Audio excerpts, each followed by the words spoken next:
Am I the a-hole for refusing to apologize so I can live with my dad again?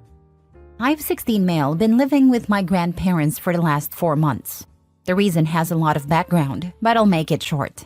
I was bullied a lot by this girl, Sarah, 16, in school.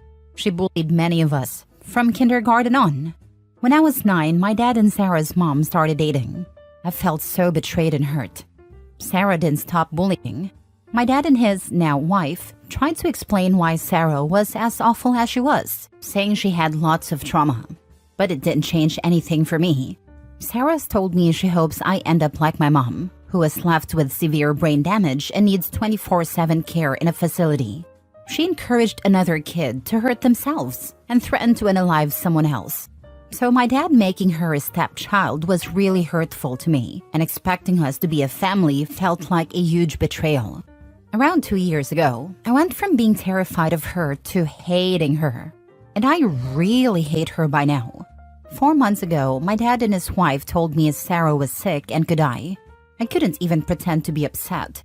My dad's wife said I should be more concerned, and I told her I don't care if Sarah dies. She's made my life hell, and I'd be happier with her out of my life. She started freaking out, claiming I wanted Sarah dead. I told her Sarah isn't a good person and nobody at school will be sad about it. She insisted I needed to leave. My dad was upset and told me he didn't want to lose me, but he didn't approve of what I said. I told him I don't care what he thinks, and that he betrayed me when he brought Sarah into his family. I told him I could never forgive him for it. My dad's wife is okay with me moving back in if I apologize. For the last month, my dad has asked me to apologize so I can live with him again. I said no. I told him I'm not sorry and that none of them deserve an apology. He said he's not choosing them over me, and I told him not now he's not, but he already did when he chose to date Sarah's mom. My dad's wife is angry that I won't apologize. My dad is upset because he wants me back, and Sarah's getting worse and hasn't found a match for a transplant yet. Am I the a-hole? Now for the top comments. Your dad should have defended you from the start. He's the instigator of this entire problem. Don't apologize. The dad is definitely the instigator and owes him an apology.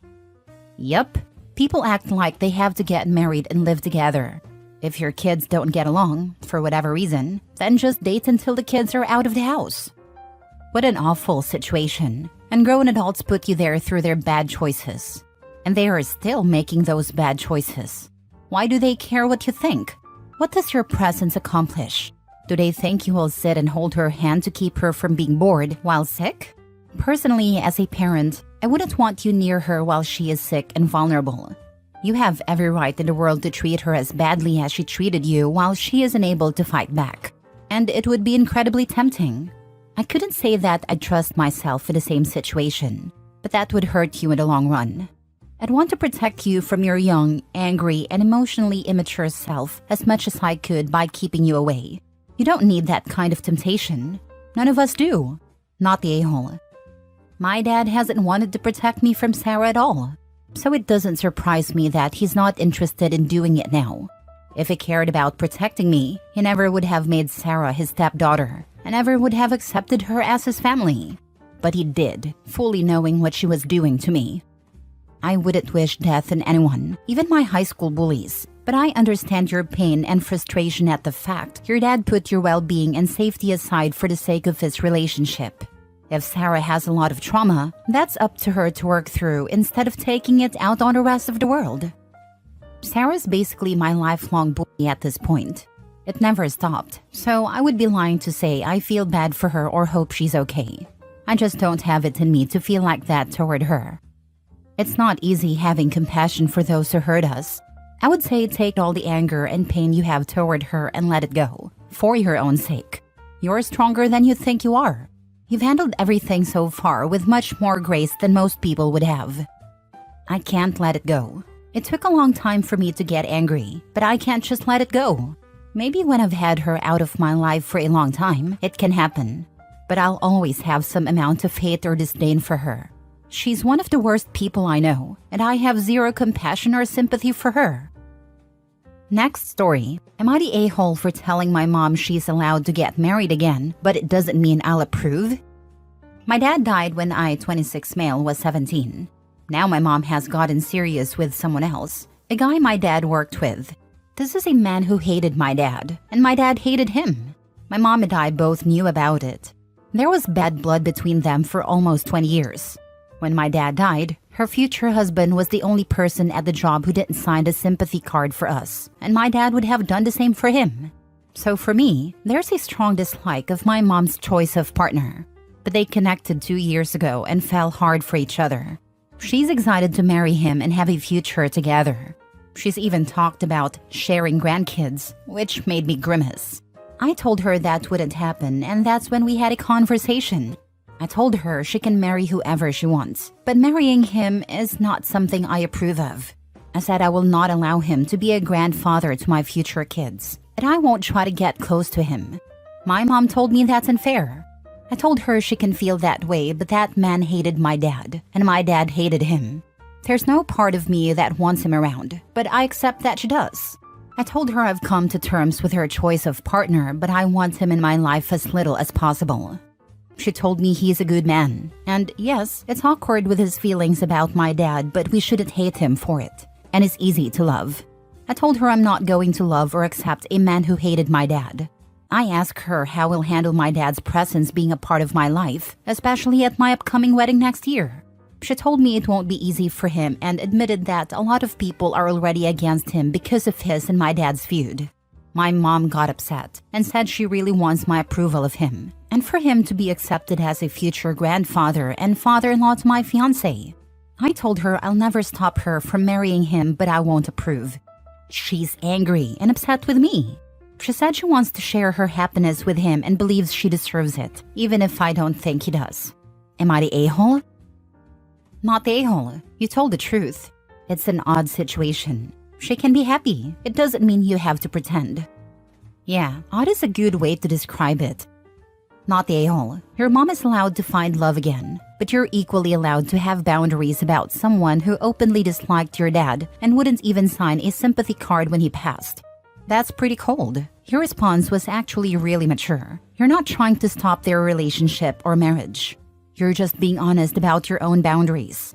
You're not obligated to pretend this guy is going to be some loving father figure or future grandpa when he couldn't even show basic human decency when your dad died. The whole sharing grandkids thing is especially wild coming from your mom.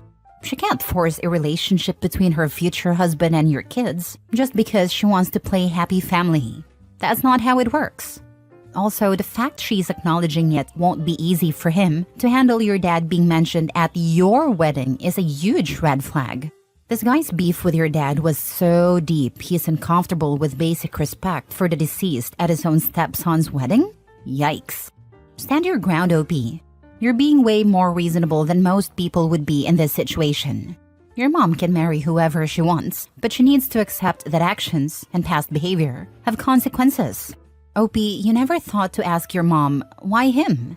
Out of all the men in the world, she had to defile your father's memory with a man she's known for years her beloved husband hated?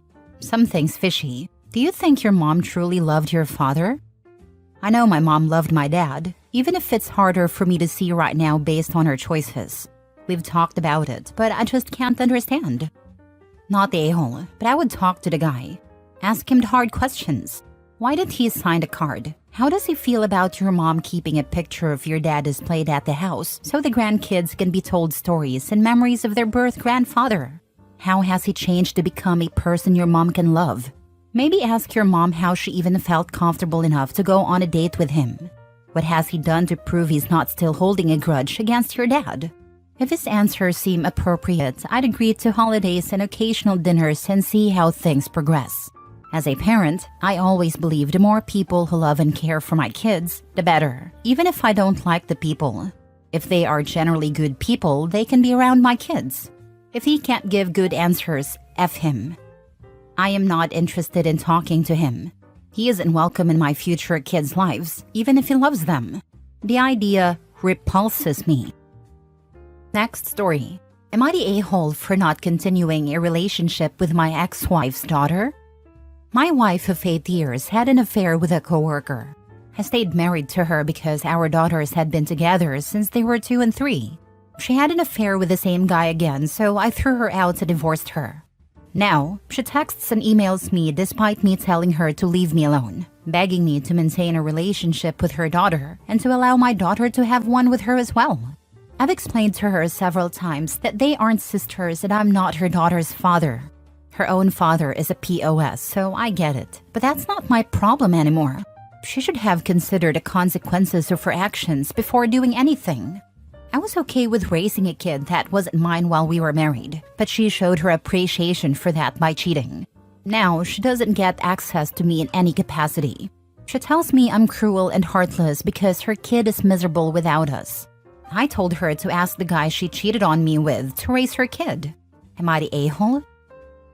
Not the a-hole. It is sad for the kids, but it's better for you to make a clean break so everyone can heal.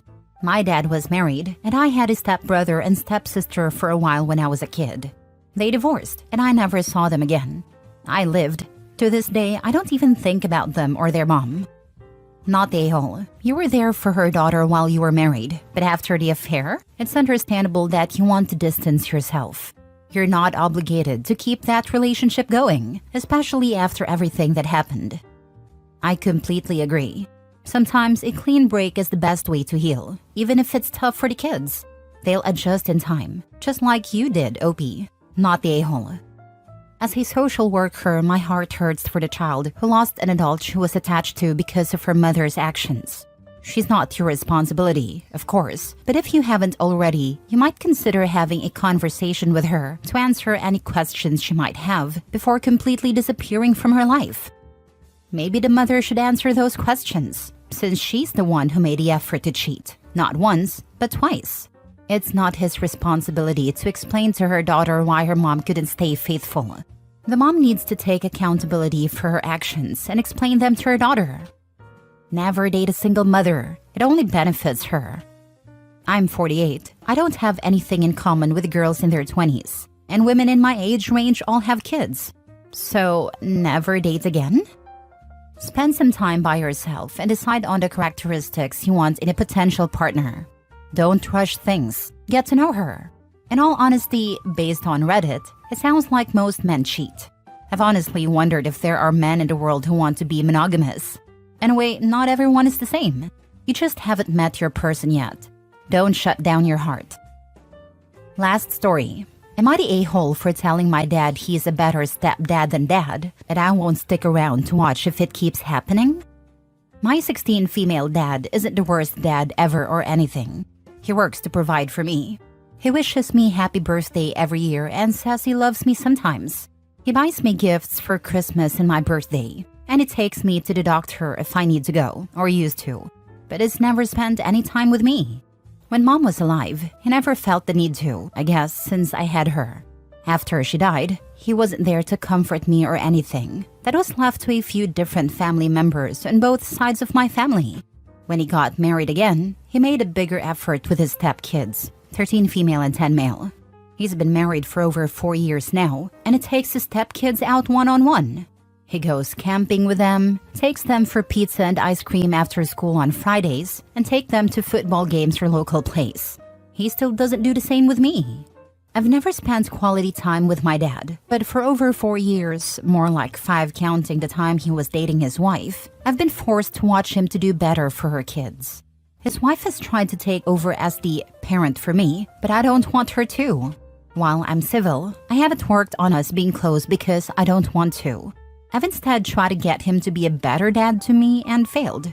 His wife has asked why I don't let her to be the mom I need, and I told her I don't want her or a new mom. I want my dad to be the parent I need instead of being that to her kids, who aren't even his. My dad's stepdaughter wants me to be her big sister, but my focus has been on dad. I haven't worked on building a relationship with either of his stepkids. I'm nice. I don't ignore them if they talk to me, but none of these relationships are going to happen if my dad decides he's never going to step up for me. We had a talk a few days ago. His stepdaughter had been really disappointed I wouldn't go to a concert with her, and Dad wanted to talk to me about it. I finally opened up to him and told him everything I feel and how I see it. I even pointed out that it was the most he had ever said to me, maybe ever, and it was to tell me his family was hurting because I didn't accept them. I asked him when he had taken me for pizza and ice cream, camping, or to watch something, anything. He started to say it was different, and I told him it wasn't really. I said they have their mom, just like I had mine for 8 years, but he still saw a need to be there for them and not me. I told him it hurt, and I told him his wife isn't making up for that if he won't even try to be a good dad. He told me I should see why he needed to bond with his stepkids and make them his, not just stepkids. I told him a bond wasn't automatic, just because he was always present in some way in my life. I said he never cared about our connection. I told him to face facts. He's a better stepdad than he is a dad. I said if that's how things will stay, fine, but I'm going to keep my distance and leave as soon as I can. I said I'm not going to stick around and watch this anymore if that's how things will be. I told him I'd become estranged and lean on family, the real family who care about me. He didn't say anything else and walked away, but the next day, he told me it was unfair to claim he is a better stepdad and that I judged him too harshly. His wife said I'm behaving spitefully by refusing to join her and her kids as a family because of dad's actions. Am I the a-hole? I think you telling him and how you told him was the right thing to do. Now it's up to him, though his reaction the next day clearly points to gaslighting you. He wants to please his new wife by cajoling the stepkids. He either takes you for granted or doesn't care very much about you. His response in the next few days will tell you which of the two is true. Totally. I'm not hopeful that he'll come around, but at least I know and can move on for good and stop trying. It was so brave of you to communicate honestly with your dad. I'm sorry he's such a flaming a-hole. You certainly aren't one. The fact that he walked away just means that he does not care. You are better off without him. You are not the a-hole, and that sucks. That's how I took it too, or at least that he doesn't care enough. Honey, I'm so very sorry your dad is this way.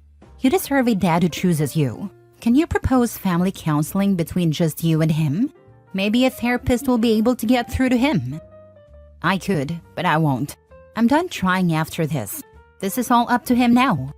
Update. I've female 25 returned from a month-long trip, and my roommate, female 22, has moved all her things into my room and has been living there with no intention of switching back. Original post. So I moved into this flat about 8 months ago. I met Lana online on her roommate's website and we clicked well. She's a bit younger but seemed mature. We quickly agreed to be roommates as both of us were under time constraints to find a place to live, but have got on really well so far, up until this. Our flat is a 2-bedroom, and to be frank, my room is clearly the better one. It's bigger and has built-in wardrobes. When looking for the flat, I found a place first on my own and put down a deposit to take it off the market while I found another roommate. The flat was perfect. Cheap rent and my aunt manages the property, so I was keen to snap it up before anyone else did. The area it's in is popular, so I wasn't really worried about not finding someone to room with. Because of the above and that I was there first, I took the bigger room naturally. When showing potential roommates, including Lana, round, I was sure to show the smaller room and say this would be your room. We moved in 8 months ago. It has been happy families. Never heard Lana complain about her room. Because I have about 6 times the wardrobe space that she does, I told her she's welcome to store her off-season clothes in there, or whatever she wants to store, as long as she's not popping in every morning to get dressed. She was happy with us. But just over a month ago, I went traveling. Now, I'm not the biggest fan of having people in my room, but I told Lana if she had someone stay, her sister's friends from home, they could sleep in my bed. She said thanks, and as she's been such a great roommate and rarely has guests except her boyfriend, I didn't worry at all. I came back yesterday. I was exhausted from the flight and traveling, and just wanted to shower and sleep. As I walked in, Lana was in the living room with her boyfriend. We said hello and hugged, had a very quick catch-up, blah blah. Then I dragged my suitcase to my room, opened the door, and found it full of stuff that was not mine. I kind of yelled, "What the hell?" and briefly thought I was so jet-lagged I was confused, but opened the door to Lana's room and saw all my stuff. I walked into the living room and asked Lana what was going on, and she said, "Oh, sorry, I forgot to mention. We put my stuff in your room just because it's bigger and you weren't here and you said I could use it." I was honestly so tired I could have passed out then, so I probably wasn't in the best state, and told her to move it all back immediately. She said they were in the middle of making dinner and I looked tired, so I should have some sleep. Her boyfriend then said, "And anyway, you pay the same rent, so isn't it fair that you both get a big room at some point?" I was getting really frustrated. and I could feel tears welling up, hysterical from lack of sleep. So I just said, we'll deal with this tomorrow, and it's getting moved back. And then I went to sleep in not my room. I've woken up now, but I'm so pissed off. Lana's at work, so I can't talk to her. But what should I do when she's home? I feel like this is going to turn into an argument, and I don't think it'll be as simple as, okay, let's swap now that you're home. Now for the top comments before reading the first update. She moved your things out when you weren't there. You're off work now. Just swap things back straight away. Start with stripping the beds and changing the linen over. I wouldn't leave it till tomorrow. It normalizes the situation. If she comes home whilst you're in the middle of it, just keep going or ask her to help you. Her boyfriend should keep out of it. I assume he's lived there full-time over the last month and is seeing it as their flat now. Yep, this is my worry. I still paid rent for this month I was away, so I have every right to return to the same flat as I left. 3 separate points here. 1. They shouldn't have touched your stuff or moved rooms. Reverse that while they are at work. Just do it right now. Also, get a lock. 2. An even rent split with uneven rooms isn't fair. Even she has no room to complain because she knew that going in. If you want good relations going forward and to be the bigger person, perhaps decide what is a fair rent split and propose this to her when she gets back. 3. Boyfriend isn't supposed to live here and isn't paying anything. Does he now? Time to nip that in the bud. Move your stuff back. This isn't even a discussion. You found a place. You made it clear the smaller was her room. Put a lock on the door and say this isn't a discussion. It sucks she screwed herself over, but that's her problem, not yours. Edit. Also, if the boyfriend has been staying over all the time, nip that in the bud. You signed up for 1 housemate, not 2. If he cares so much, he can go rent a place with her. Be upfront and tell her in the future she needs to A. Ask because you didn't give her permission to your room, and B. If she wasn't happy with the deal, she should have said something or not rented a place. Not this weird passive-aggressive show of dominance. I plan on having a calm discussion with her, and her alone. If she fights me on moving the room back, I'll do it while she's at work and put a big lock on the door. I don't want to do it this way, but she's been so sneaky and passive about this that I'm not putting up with it. The boyfriend generally isn't around too much as mine is at least. It's never bothered me before, but I think he's just finished uni, so he's probably been here a lot since he left school. She's been a dream to live with up until now, which is why I'm leaning towards this being the boyfriend. I'm going to talk to her about it and hopefully resolve it, but this matter isn't flying with me. Just do it. Just move your stuff back. ASAP. She's already convinced that her getting the big room is fair because you both pay the same amount, and you're not talking her out of it anytime soon. So move your stuff and put the lock before she comes back, and before she's the one that puts the lock. This is simple. You don't need to have a discussion with her. While she's at work, move your stuff back to your room. Take her off-season clothes out of your closet and install a lock. If she had an issue about the price she's paying or the size of her room, she should have negotiated that during the contract signing. Also, do not allow a third party, her boyfriend, who does not live there, dictate or comment about anything to do with that apartment. To be honest, your roommate sounds like a crappy person and opportunist under that niceness. Anyone who would move all of someone's stuff out of their room is not nice. Edit. I've taken the advice of most people on this thread and moved my stuff back. It's taken hours and I'm knackered, but I think if I left it another night it would be a real problem. I sent her a text when I was almost done, in case she kicked up a storm and came home, to say, "Hi Lana, hope you're having a nice day at work. Just to let you know I'm moving my stuff back into my room. Didn't want you coming home and walking into the wrong one. Yes, I'm petty. I'll be talking to her when she gets in because this is out of character for her, to the point of it being bizarre. She's never been anything but a model roommate, so I'm gonna give her a chance before we're donezo. If she wants to be reasonable and have a chat about rent portions, I'm happy to do that. She's never had a problem with the rent before. And honestly, I've never had uneven rent amounts in any place I've ever lived, whether I had a bigger room or smaller room. But a lot of people here are saying it's the norm, so I'm open to talking about it if she's not ridiculous. Edit 2. Lana should be home in a bit. I'll update when I can. And now for the first update. Hi everyone. I've got about a million messages asking for an update, but last night was a bit mad and I'm still pretty jet-lagged, so sorry but I went to sleep. Anyway, here we go. So as you know, I texted Lana to tell her I moved my stuff back.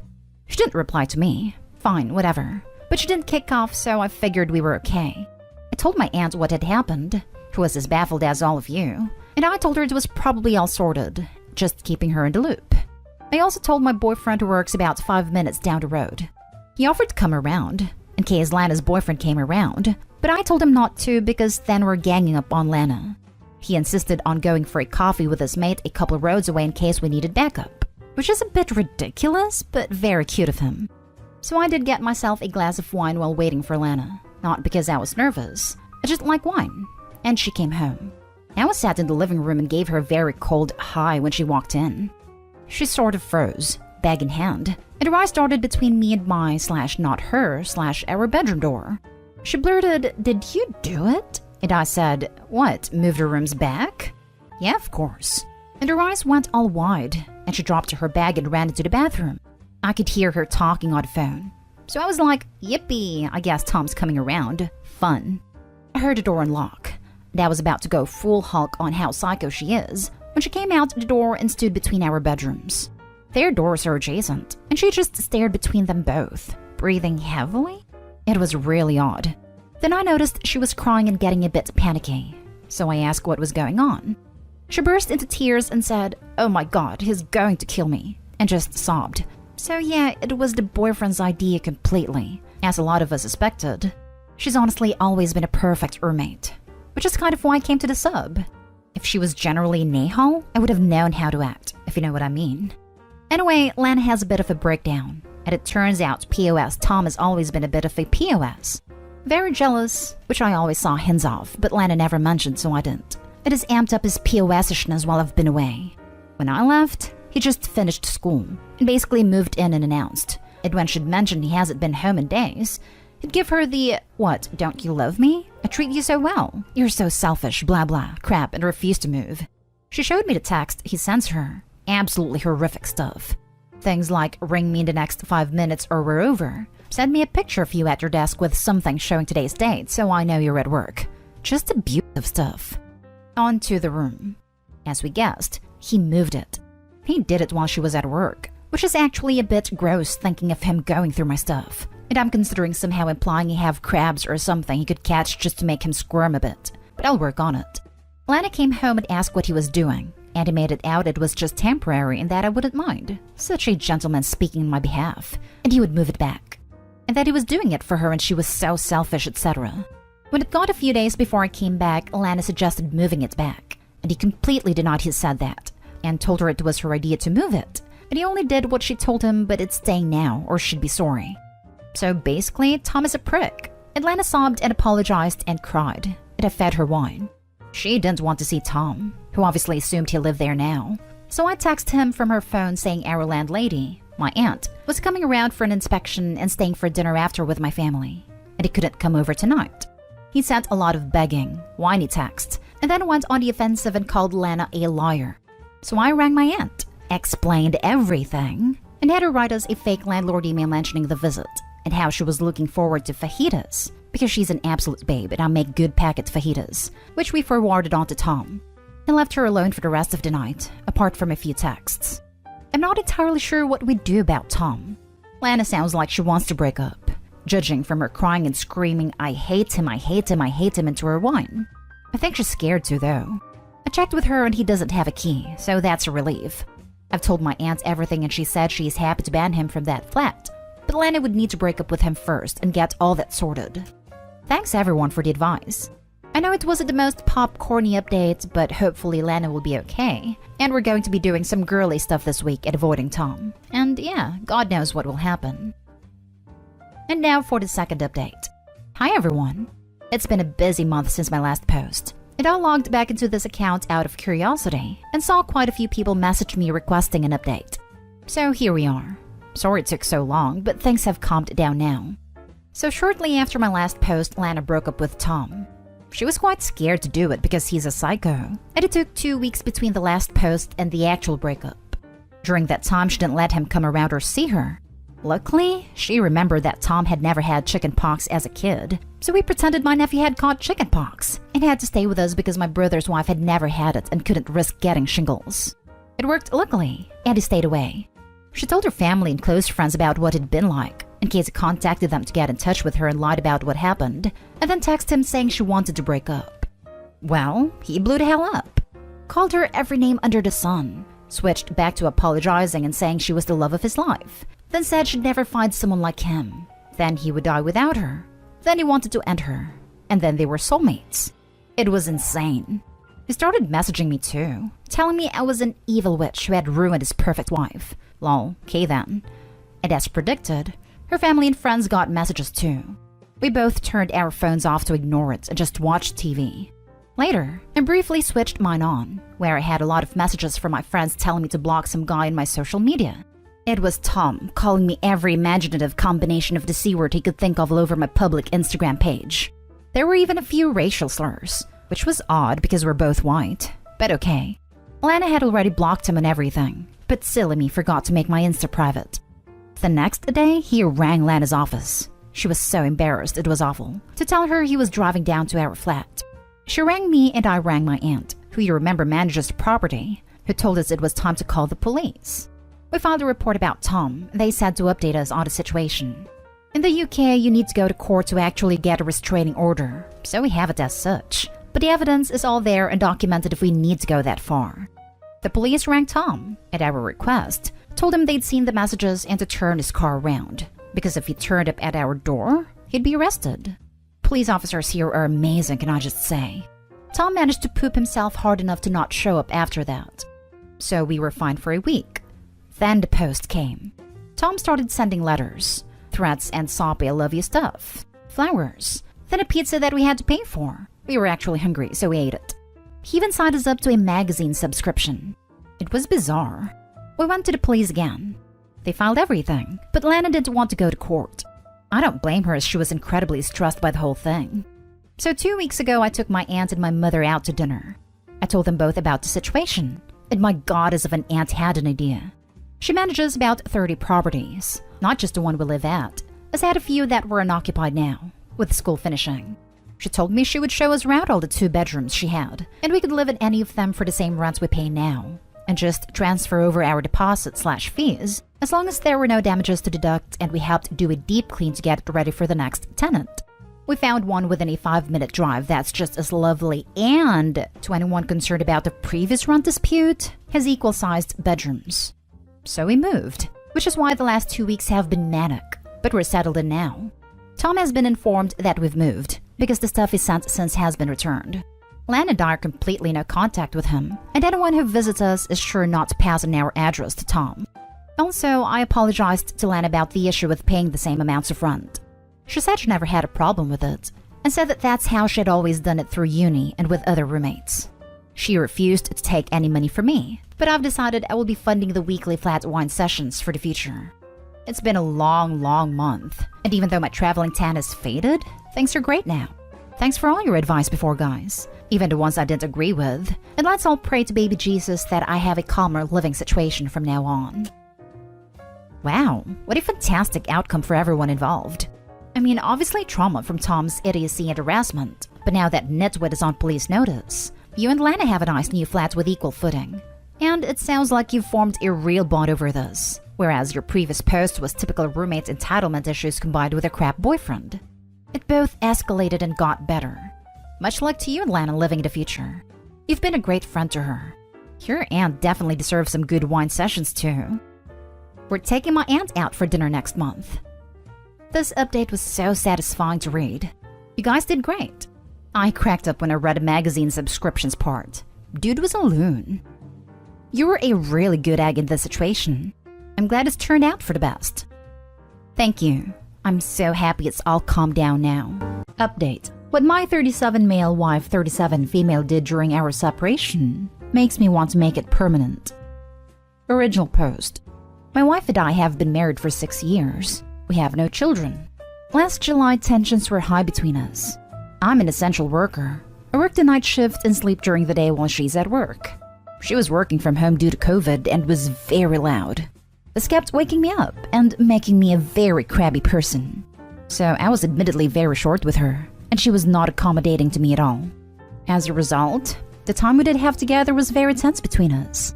It's normally a very happy time, but we weren't able to enjoy it at all. We made a decision to do a trial separation, both go to therapy separately and try couples therapy after a few months. As my company was frontline, they offered to put us up in a hotel so as not to risk our families. So I took advantage of this and moved out. I asked my wife for ground rules. My exact wording was, "So that I understand this, are we seeing other people during this time?" She angrily replied, "If that's the first place your mind goes, then maybe it's not even worth it. I want to save our marriage. I'll give you an opportunity to go screw around." I apologized and assured her that I only wanted to understand where we stood. So over the past year, I've been in therapy. I talked to my boss and got my shift at work changed to day shift because I realized that the night shift was really taking a toll on my mental health. I've learned to be firm, but open and communicative and not bottle things up. I honestly feel so much better about myself as a person. My wife and I started couples counseling at the beginning of this year, and it's been really great for us.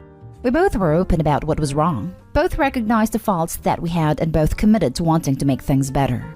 We made a decision for me to move back in next month and bring the separation to an end. During our most recent session, our counselor asked if I had completely broken off any relationships that I had during our separation. I replied I didn't have any relationships during our separation. We established ground rules that this wasn't about having fun with other people. It was about getting better for our relationship to survive. Then my wife replied, "We never established that as a ground rule." I quoted her words back to her, and she responded, "Well, I was letting you know that that should be your main focus. I mean, if you were just going to go fool around with random women and not try to improve yourself, then there was no point in trying to save things." I responded, "So you were using weasel words to have things both ways. Did you date anyone?" She unashamedly stated that she had slept with 7 men during the past year, that it was perfectly allowed, and I was free to be with someone else if I so choose. She stated that if I didn't want that, I should have clearly stated it. I countered that when I tried to broach it, but she got angry and shut this subject down, and now she was trying to rewrite history. I told her at this point, I need to think if I want to move in again or even try anymore, because it's clear that she treated last year as a free pass to sleep around on me. She says that I need to grow up and get over it. I responded, "See, that's where you're wrong. I don't need to do either of those things. I just need to get over you, and after today, I feel like that's going to be the easier thing to do." She insists that I'm in the wrong on this, and that when you're separated, it's completely understood that you're free to see other people. Honestly, this behavior, the weasel words, deliberately ambiguous statements, and constant deflection are the things that triggered me to blow up at her in the past. And the fact that it's still happening is just leading me to feel like I need to file for divorce and walk away. Am I making too much of this? I feel like I've made so much progress in therapy, and I know she has too. But I just feel disgusted every time I look at her. I feel like she cheated on me, and I get so angry. I don't know if there is any way to move forward with her. She keeps saying she did everything right, and I need to stop trying to punish her because I didn't explore while I could. Would I be the worst person in the world for filing for divorce at this point? I feel like I'm too close to this situation and can't think straight. What the hell do I even do at this point? I've been working for a year to fix my marriage, and I thought she was too. Now I feel like we've been working on opposing teams. Now for the top advice before reading the update. Divorce and move on. No trust, and that will eat you alive. It causes you to be paranoid 24/7, and you'll think you're insane and crazy when you are not. Second that, be smart and careful of the manipulation going forward. My husband's ex and he split up, and she moved another guy in the day he left. After a few weeks, they had a chat about bills, etc., and she told him if he wanted to try again, he wouldn't have a chance if he slept with anyone else while they were apart. She was living with someone else. How does that work in anyone's mind? He quite rightly walked away and didn't look back. We met over a year later, and when we got engaged, she texted him saying it proved he never really loved her. They were together for 10 years, and he wasn't the one who cheated. She was so delusional she thought he would hang around single waiting for her to crook her fingers. And by this time, she was married with a baby, but still thought of him as a backup. He wanted no contact as they had no children and didn't have anything to link them. She tried to be besties with my stepdaughter and even complained to me that my stepdaughter didn't want to hang out and she felt cut off. I spoke to my stepdaughter as this woman was in her life for a long time and that if she wanted to hang out, I would understand. She told me the ex wasn't very nice to her and played mind games, and the last thing she wanted was this woman to be in her life. All contact was cut off there and then.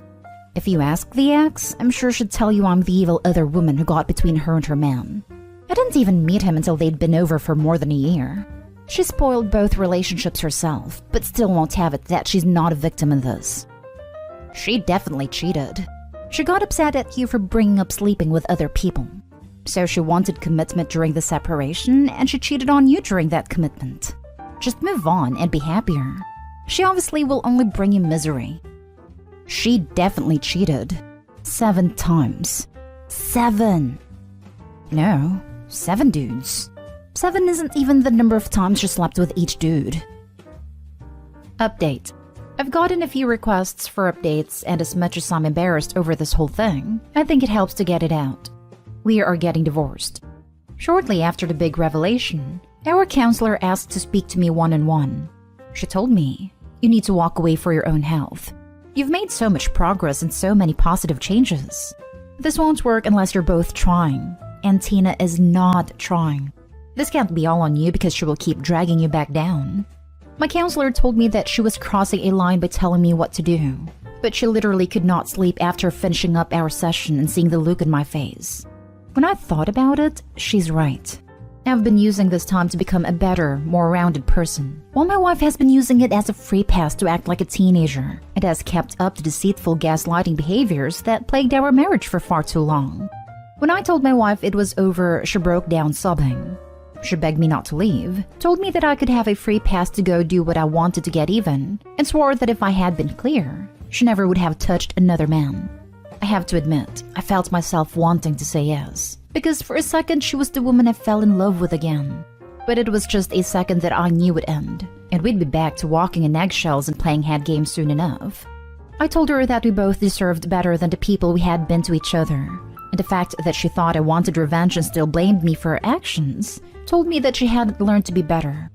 She told me she'd do anything to make it work, and asked what I wanted to see from her. I told her that I had seen everything I needed from her, and if she could only be better when divorce became a reality, then she had not made the progress I believed she had before that session. I served her with papers that I'm moving forward with a divorce. She's asked me to please resume counseling sessions, but I've refused. I know it's the right decision, but I feel very conflicted. There's something inside me that feels like I'm doing wrong, even though I know it's the only way I'll eventually be happy. I just read the first post. Not gonna lie, when she tried to twist what the rules of the separation were after the fact, it had my blood boiling.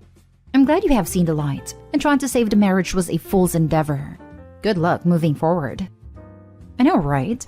I read the first post and was absolutely blown away by how crappy of a person she is. Not gonna lie, when she tried to twist what the rules of the separation were after the fact, it had my blood boiling. Not only that, but admitting she slept with 7 different people during a pandemic. Clearly a raging narcissist, reinforced by the fact that the remorse only came when Opie told her he wanted a divorce. She didn't think she could possibly be in the wrong at any point, up until she had to face direct consequences for her actions. Your counselor is a true MVP. Never saw that coming. Also, she begged me not to leave, told me that I could have a free pass to go do what I wanted to get even, and swore that if I'd been clear, she never would have touched another man. Even at that point, she couldn't admit she was wrong, and tried to blame it on you again. Your counselor was right. Your ex is a terrible person. I mean, she even said herself that the separation was to work on saving the marriage and not to see other people. It doesn't matter how she tries to frame it after the fact, because I take her actions during the separation, which she still takes no accountability for, as her not having any interest in saving the marriage. Only my opinion, but I believe until death do we part. And I hope it works that way for you. Just read your first post and I was disgusted by your ex-wife's behavior. I can't imagine actually living through that situation. I know it must be tough, but you're doing the best thing for yourself, and you should take some pride in making that kind of hard decision. Now for the last story. Wife of 8 years acting erratically. Wants to end marriage but won't because she isn't financially independent. My 34 male wife, 30 female works previously, but has been a stay-at-home mother to our 5-year-old for the last 5 years. We own a house and I have worked 50 to 60 hours a week to provide everything we need in my income alone. Our marriage has been great. Sure, we have had our fights, but nothing that wasn't reconciled basically immediately. 2 weeks ago, the neighbor directly across the street, whom we've never really met, asked my wife if she could drop off and pick up her granddaughter from school. Same school as my daughter goes to. because her and her son, 28 male, that lives with her are having a hard time adjusting their schedules to do it themselves. My wife agrees to do it, and this nightmare begins. After a week, my wife has spent some time talking to the grandmother and child and finds out the kid is in a pretty bad situation. Her dad comes and goes as he pleases. Her mom is rarely around, so the grandmother basically raises her. I've never met her dad, but from my home I've witnessed him screaming at the kid and his mom in their driveway/lawn. I watched as he threw all the kid's mother's belongings on the lawn at 3 a.m. Disrupts the neighborhood with loud music from his car whenever it comes and goes at all hours. Drives erratically. I just don't get the sense he's an outstanding citizen. His mother also tells my wife he battles with depression and anxiety, which is the reason for his outbursts. Anyway, my wife tells me that she feels bad for the kid and doesn't mind watching her to get her away from the drama at home, and I agree. One night, my wife walks the girl over to her dad when he gets home and comes back to tell me the guy was yelling and berating both of them for reasons she didn't know. This past Tuesday, I get home from work at around 5 p.m. My wife says she's taking our daughter and the neighbor kid to get their nails done. 2 hours later, I haven't heard from her, so I call and get no answer. This goes on for around 30 minutes, then she texts me and says she's meeting the girl's dad at the mall to give him his daughter. Because of him being aggressive toward them a couple days before, this gets me concerned, so I try and call again but get no answer. The mall isn't far, so I ride over to see if I spot them and they are not there. I drive around a little and spot my wife's vehicle in a different parking lot. I park and walk up, it's just her and our daughter inside.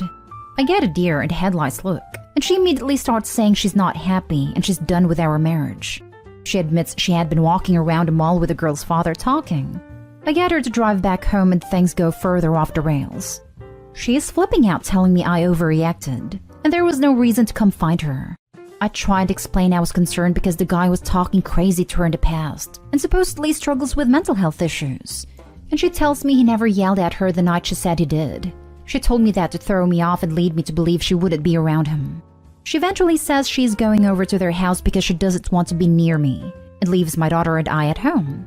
By this time, it was around 10 p.m. She never came back home until 5 a.m. The next few days are very strange. Wednesday started with everything calm and normal. But by that evening, she's telling me I'm not welcome at her family's Thanksgiving dinner, and she goes back to their house that evening for a couple hours. The time she does spend at home, she's on her phone texting him constantly and gets very defensive if I mention anything about the situation. Thanksgiving morning, everything is calm again, and end up going to dinner with the family and the day is as normal as ever. Friday, we get up and go shopping for a while and have a great morning. On the way home, she says she's going out with a lady and her son that night. I push back, questioning why and explain how confused and hurt I am, and she basically doesn't want to hear it. So that night I take my daughter to see a movie and to hang out with some friends and their kids afterward. Get home around 9, and my wife is home already, acting as if everything is normal. Saturday goes smooth, then in the evening, completely out of the blue, she tells me she wants me to stay somewhere else that night or she's leaving. Like an idiot, I tell her I will go, because deep down I don't want to send her out into the night going who knows where. She tells me to take our daughter with me. So I get a hotel room and try to play it up to my daughter as we are just having a fun night staying in a hotel, eating snacks and watching movies. When I got home Sunday morning, I sent our daughter to church with my mother-in-law, and we sat down to talk. She says she has felt unappreciated for a long time and has put her life on hold to raise our daughter. She is tired of it and wants to have fun and would leave if she had any income or a place to go, but can't go anywhere because she will have nothing. I tell her I love her more than anything, and I'm willing to do whatever I need to salvage what we have if it is at all possible. She says she doesn't know what she wants. She might just be going through a phase. I offer up the suggestions that from now on, no one is forced to leave the house. Our daughter's sense of normalcy and home is prioritized, and I will stay on a different level of the house to give her space and privacy for the time being. She asks me if I'm willing to continue handling the finances the way we always have. We have a joint account, and she takes care of paying the bills. As far as the people across the street, she says there are new interesting people she's getting to know, who also have an interest in her and she enjoys their company.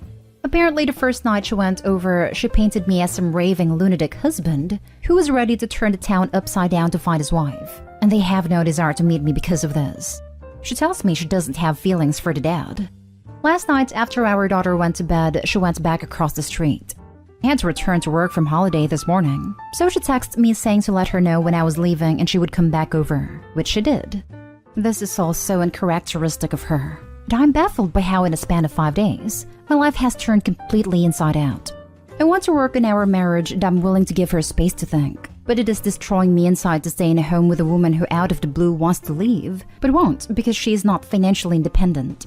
Should I give her time to think and continue to pay for everything? I feel cast away to my basement and can't even look out the front window without seeing the home she would rather be at than our own.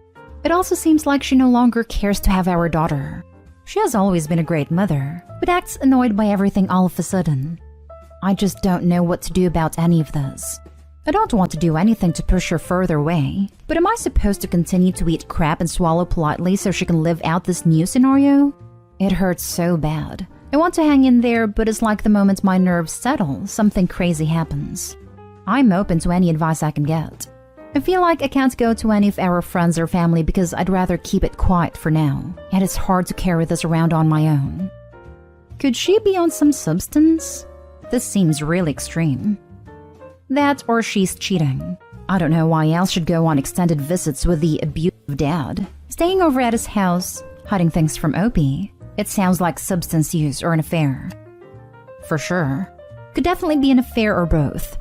The reason I thought these is because the abusive dad's behavior sounds like the behavior of someone out of their gourd on it. You need advice from an actual lawyer where you live. Don't leave the house anymore. It can look bad for you down the line.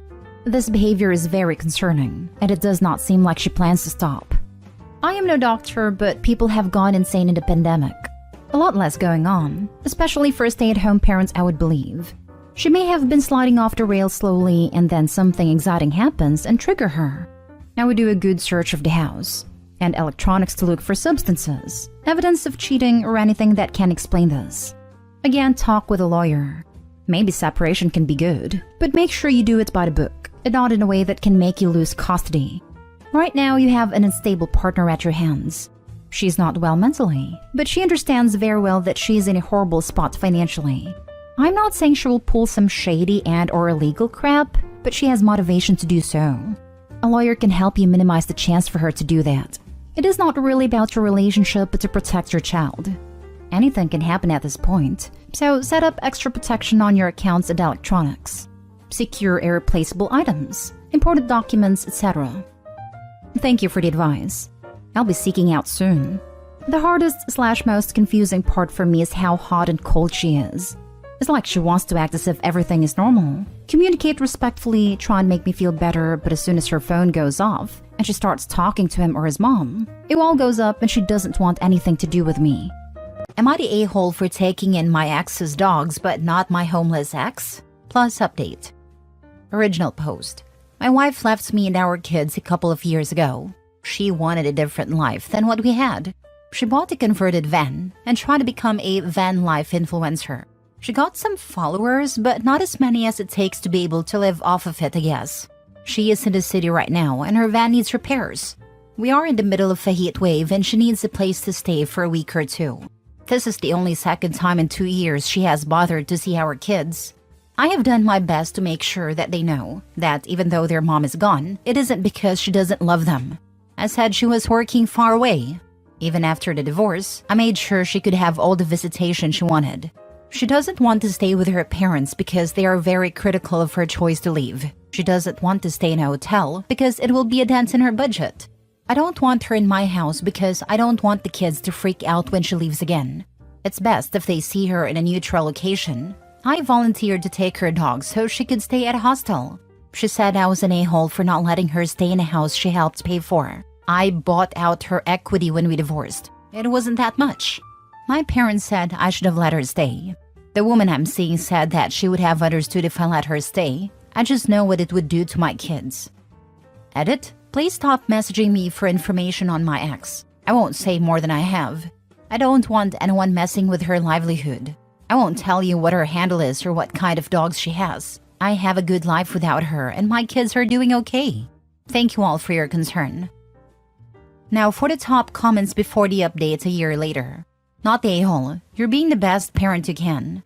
She's abandoned her children and she has no right to impose on them and you. She's not there to see them. She needs a cheap place to crash. It might be traumatic for your kids to have her leave again, and that just isn't worth it. for you or for them. You bought her out, and she's used that equity to pursue her new life. She doesn't want to stay with her critical parents? Too bad. Dent her budget? Then where's the child support? Ask your mother to speak to your ex-in-laws, or your mother can offer to host her. She's not there to see them, she needs a cheap place to crash. You summed it up perfectly. She's only in the same city because her van needs repairs. It's not like she made a special trip just to see the kids. It's only about convenience and not having to spend any money since she obviously doesn't care about her kids if she hasn't bothered to see them for 2 freaking years. Ding ding ding! Truth be told, the mother could have had the van repaired anywhere, but that would have hurt her bottom line more. And the difference in driving to the home city versus a hotel would have seen driving home win on costs. You're doing the right thing for your kids, Opie. You're not the a-hole at all, but your ex certainly is. Well, if it isn't the consequences of her own actions knocking at her door. For some reason, I've exactly zero sympathy for wannabe influencers/grifters. Not the a-hole. I mean, if she was just an influencer, I would probably feel kinda bad it didn't pan out for her. But the fact that she's a deadbeat makes me lose all my sympathy for her. Leaving her family aside, van life influencer sounds like one of the worst kind of influencers in my humble opinion. Even if I were single and for some type of crazy reason wanted to be an influencer, I cannot imagine not having decent access to a bathroom, shower, good mattress, etc. Maybe I'm old and boring at this point in my life, but yikes. If I had to be an influencer now, no one would follow me because it would be like, so these are my houseplants and this is my cupboard of ibuprofen. Now for the update 1 year later. My ex left me to pick up the pieces after she decided to try and be a van life influencer. I was devastated, but our kids were destroyed. Last year, she barreled back into our lives because her van needed work and she needed a place to stay. I did not want her in my house with my kids. She refused to stay with her parents, and because she had 2 dogs, a hotel would have been expensive. My parents, my girlfriend at a time, and several old friends said I should help her out. So I took on her dogs so she could stay at a hostel. That worked out great, because she met another nomad there. After her van was fixed, they departed together. I thank Christ every day I don't let her back into my kids' life so intrusively. It was so much easier to explain that she was just gone again than to let them watch her leave. The one good thing she did was abandon her dogs. I told her to come get them, but she said her new boyfriend was allergic, so I should keep them for her. I almost took the dogs to a shelter. Instead, I took them to a vet and registered them in my city. Now they are my dogs. Well, to be honest, they are my kids and my girlfriend's dogs. The dogs love them and tolerate me. My ex is in town again. Great mom hasn't bothered seeing her kids since last summer, but she wants her dogs back. I said no. I said she left them behind like trash, like she leaves everything. So they are mine now. She made noises about suing me. I told her to go ahead. I would love to take this public. I'm sure her followers would love to know where her dogs were for a year and why. She saw the kids for an afternoon and she tried to get them to yell at me to give her back the dogs. My kids are a little older now and see through her BS better. They said no. She's going a little crazy now, and the breeder she got the dogs from won't sell her more since she abandoned the last 2. She says that I'm trying to derail her career, and that I'm a jealous a-hole that never tried to love my dreams like she is. I told her that my dreams have never changed. To raise my kids with a woman who loved me and our children. To have a life together and see it through. I said my dreams are coming together now that she has taken herself out. She did pay a lot for the dogs, but she abandoned them in my opinion. Am I the a-hole? Not the a-hole. She can't pick up and drop people or pets as and when she pleases. It says something loudly that she tried to purchase more pups. It's not about her missing or loving your dogs. It's the image she wants to portray of herself as having dogs, rolling around in her van taking meaningless videos and photos for strangers to mildly give a care about. She should invest more of her energy in her children, instead of bending your ear over her own poor life choices. I'm glad you've met your girlfriend. She seems to have a positive influence on your life. All the best to your family. I bet the lack of cute dogs has lost her followers. What a vile person. Holy crap. I remember your other post. You never answered any questions or updated. Not the a-hole. Your ex is kind of a monster though. Keep your kids and your dogs safe from her. Part of the reason for this post is so that if she says anything, I have a platform to publish her Instagram, Twitter, and TikTok so her followers can know what she is really like. You should go ahead and do it just for kicks. Screw her career. If she has abandoned her children as well as her dogs with you and you don't want her in your life anymore, just block her from contacting you in any way. As you said, the kids are older and they don't agree with their biological mother anymore. It's time to close that chapter of your life and move on with your new life you made. If your kids ever want to contact her, I'm sure you would provide those details for them if the need ever arose. Sounds like you have made a massive change in the last few years and you all deserve happiness. Next story. Am I the a-hole for considering ending my engagement because my fiancé wants to sell our house to fund his new business while I'm pregnant and the sole breadwinner? I, 29 female, am engaged to Adam, 27 male. We have been together for 4 years, and when we met, we held the same job title at different companies. We earned about the same, and then a few months into our relationship, Adam started a business. The business took off and Adam went part-time and I worked nights to help the business. After COVID, demand fell, and a few bad decisions later, Adam was in debt. Adam had to sell the business to cover himself, and he got a loan from his parents. In this time, I paid our bills for a few months and we had cutbacks, and at one point, it was bad enough that we might have had to move in with his brother. At the height of the business, he earned more than me, and we were able to get a good mortgage for a house we wouldn't be able to afford if we had just kept our jobs. Adam got his old job back and a slight raise after selling the business. I have been promoted, and then at the start of the year, got a massive pay raise into a management position at my company. It was down to luck. My boss was leaving and she recommended me for the role, although it would have taken me a few more years to get this position anywhere else.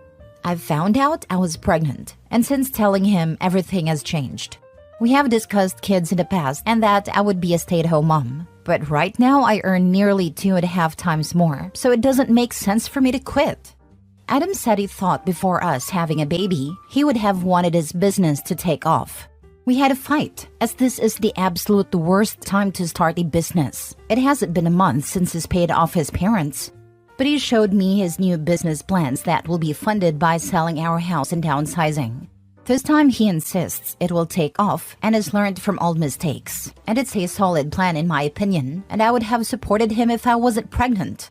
We have no savings for the baby, and no backup plan if the business fails and we'll have to sell our house. And Adam would need to earn my salary for us to ever be able to afford our now mortgage rate. I don't want to sell, but Adam says we wouldn't have even able to get the house in the first place without him.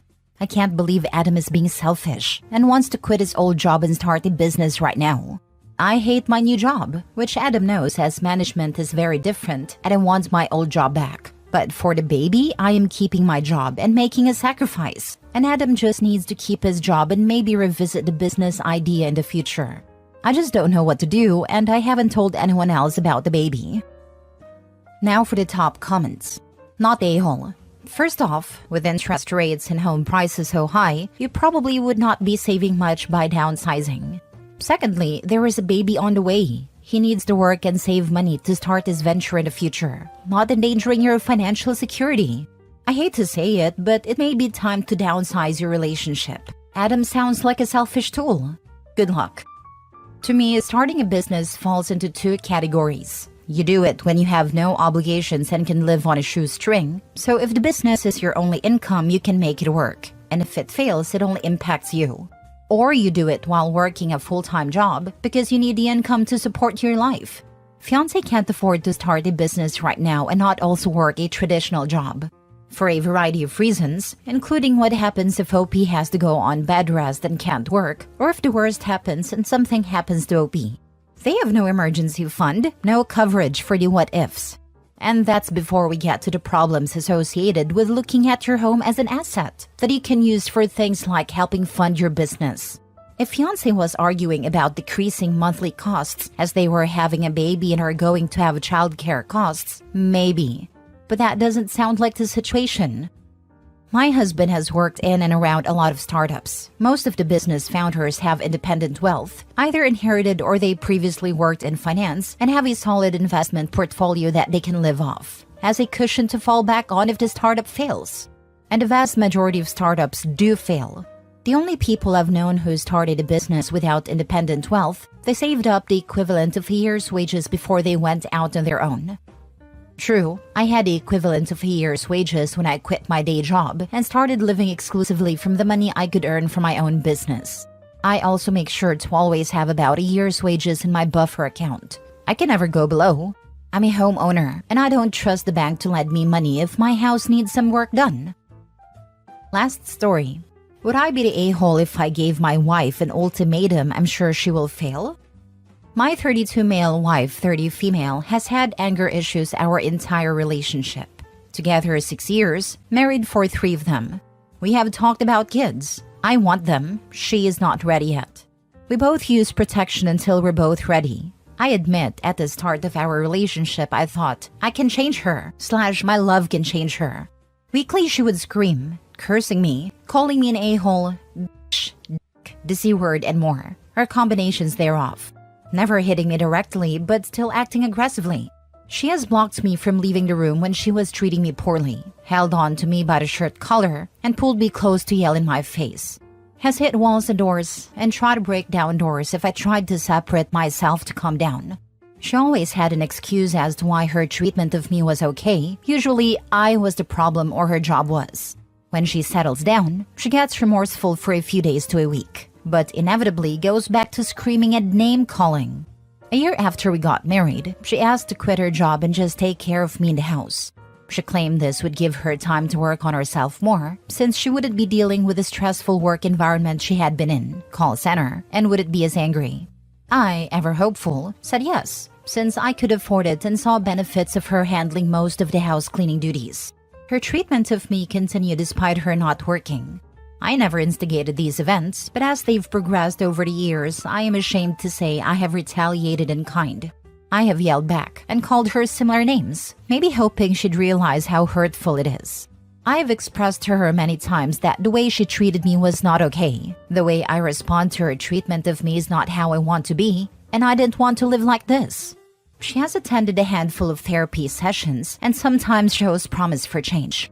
We also attended a few sessions of couples counseling, although it was ineffective and I canceled future appointments after a rather nasty fight she started, deciding it wasn't worth the cost. I recently had surgery in my foot and wasn't able to do much. I asked her to bring in the grocery delivery later in the day, as she had agreed to do when we placed the order.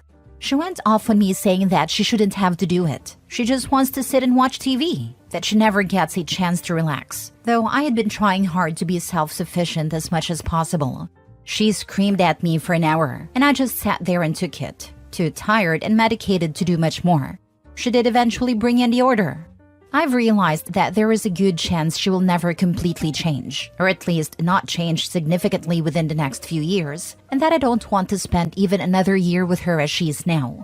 How can I trust she won't blow up at me again and need her support? I want to file for divorce but feel as though I need to give her one more chance before I go through with it. I'm also honestly nervous as to how she will respond when / if I do, whether it be anger or despair and her trying to end herself, as she has attempted previously when I try to break it off with her. Would I be the a-hole to give her an ultimatum I'm sure she would fail, stop screaming at me and calling me names, or I'll file for divorce? Just because the abuse is happening to you doesn't mean you deserve for it to be happening. It's time to leave, friend. Make 2 calls. The first is to the National DV hotline and tell them you need to leave your abusive spouse. They'll give you guidance. The second call you make is to a divorce attorney. Follow the instructions of the experts. If you're sure she would fail, which sounds correct, what would be the point of an ultimatum? She's a bad partner, actually abusive. If the genders were reversed, would asking the female partner of a mentally and physically abusive man to give him another chance seem reasonable? I was about to say the same. A woman posting about a male partner who acted this way would be told in no uncertain terms that he's an abuser, she's not safe, and she should leave ASAP. The woman here is just as much of an abuser as the one in my hypothetical situation. She's abusive, doubly so when OP is medically impaired by recent surgery. I mean, she could have taken a few minutes to just bring the groceries in. But no, first she had to scream at OP for over an hour, and then bring the groceries in anyway. For someone who claims she's tired and doesn't get to relax, she sure wastes a lot of energy throwing tantrums for over an hour. OP, get your financial ducks in a row. Speak to an attorney. People only change when they want to, not when people who love them want them to. Because he's looking for her to make the decision for him. If he makes an ultimatum and she fails, then she's the reason they broke up. But if he asks for divorce, then he's the reason they broke up. It's messed up, but his self-esteem has been eroded, so he's looking for an out. My brother was in a similar situation. His ex-wife was horribly abusive and he dealt with it for years. Eventually, she cheated on him and then kicked him out. If it hadn't been for that, who knows how long he would have stayed.